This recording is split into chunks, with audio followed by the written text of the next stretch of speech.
நேற்றைக்கு நடந்த இந்த பிராண பிரதிஷ்டையை ஒட்டி எப்படி இந்த நாடே அந்த ராம பாவத்தில் மூழ்கி ஆனந்த வெள்ளத்தில் நீந்தியது என்று பார்த்தோம். ஒவ்வொருவருக்கும் அப்படி ஒரு ஆனந்தம். இந்த ஆனந்தம் மனிதர்கள் கொடுத்ததா? ராமபிரானிடமிருந்து வந்த ஆனந்தம், ராமனுடைய கருணையினால் ஏற்பட்ட ஆனந்தம். நான் எவ்வளவு பொறுமையாக இருந்து எப்படி எனக்கு காரியம் நடக்கிறது என்று பாருங்கள். ஆக அவருடைய பொறுமையை நாம் மேற்கொள்ள வேண்டும்.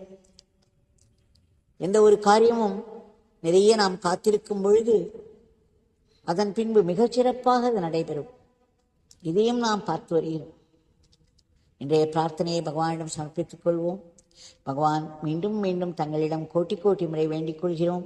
தாங்கள் பெரும் மனது வைத்து உடனடியாக இந்த உலகத்தின் போக்கை மாற்றி